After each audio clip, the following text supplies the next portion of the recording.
लोकसभा चुनाव 2024 को लेकर अब एक एक करके तस्वीर साफ हो रही है कि किस पार्टी की तरफ से कौन सा उम्मीदवार जनता के बीच नजर आने वाला है। यानी कि फहरिस्त की चर्चा हो रही थी उम्मीदवारों की, अब उस पर तस्वीरें साफ होती नजर आ रही हैं। बीजेपी की भी फहरिस्त पर नजर है कि आखिर किन उम्मीदवारों को इस बार चुनावी मैदान में उतारेगी।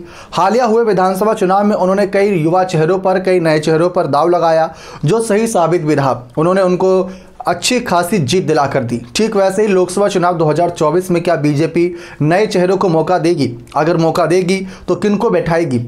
अगर देखा जाए बीजेपी का जो नियम लागू होता है 70 वर्ष 75 वर्ष का, अगर वो लागू हुआ तो कई नेताओं को बैठना पड़ सकता है, जिसमें राजनाथ सिंह से लेकर खुद पीएम मोदी के नाम की चर्चा है और हेमा मालिनी के नाम की भी काफ़ी चर्चा थी। लेकिन इस बीच हम ऐसे सांसद की चर्चा करना चाहेंगे जो कुछ किसी खास कारण की वजह से चर्चा में थे। वह नाम है ब्रजभूषण शरण सिंह का। ब्रजभूषण शरण सिंह पर जो आरोप प्रत्यारोप लगे थे, क्या उन सब के बावजूद भी बीजेपी उन पर भरोसा जताएगी? क्या उन पर विश्वास जताते हुए उनको एक बार फिर से आगे करना चाहेगी? और अगर आगे नहीं करेगी, क्योंकि जो हालात बने थे, अगर आगे नहीं करेगी तो क्या जिम्मेदारी देगी? तो ये एक सबसे बड़ा सवाल सबके सामने बना हुआ है। देखा जाए तो अब तक बीजेपी ने उन पर भरोसा जताया। जो कुछ भी उनके खिलाफ आरोप लगे थे वह कुश्ती संघ के पद पर रहते हुए लगे थे, इसीलिए बीजेपी ने इस मामले में ज़्यादा इंटरफेयर नहीं करा। लेकिन केंद्र में बीजेपी की सरकार है तो इसलिए उनको लेकर बार बार सवाल खड़े किए गए कि आखिर पीएम मोदी, अमित शाह, बड़े नेता चुप क्यों हैं? ये सवाल बना, लेकिन किसी ने चुप्पी नहीं तोड़ी। अब सबके सामने यही देखना दिलचस्प रहेगा कि केसरगंज से भाजपा के सांसद ब्रजभूषण शरण सिंह क्या फिर से चुनावी मैदान में उतारे जाएंगे?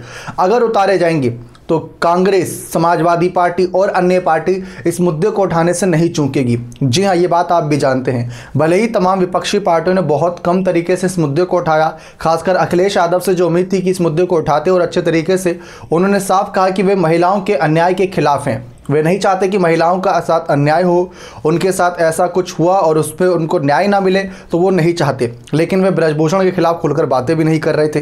अब ब्रजभूषण की बात आती है कि क्या वह फिर से सांसदीय चुनाव में उतरना चाहते हैं या नहीं, क्योंकि कुश्ती से तो उन्होंने अपने कदम पीछे कर लिए। तो ब्रजभूषण ने साफ कह रखा है कि कुश्ती संघ की बात अलग थी, लेकिन सांसद पद पर जनता उनको चुनकर लाई है, तो जनता को ही हक बनता है और पार्टी का आलाकमान को हक बनता है उनको उस सीट से हटाने का। लेकिन सबकी नज़र इस बात पर है कि क्या फिर से एक बार ब्रजभूषण को चुनावी मैदान में उतारा जाएगा या नहीं। ब्रजभूषण का दबदबा इतना है कि साल 2009 में हम सभी ने देखा था कि जब भाजपा ने उनको टिकट नहीं दिया था, भाजपा ने उनको निकाल दिया था, या यूँ कहे कि पार्टी से अलग हो गए थे वह, तब सपा में गए और सपा से भी चुनाव जीत गए थे। जेल की सलाखों के पीछे रहे या कहीं पर भी रहे, अपनी पत्नी को आगे करा तब भी चुनाव जीत गए। तो ये ब्रजभूषण का दबदबा है जो काफ़ी समय से हर कोई देखता आया है। तो इस बार भी कहीं ना कहीं ब्रजभूषण का दबदबा एक बार फिर से देखने को मिल सकता है।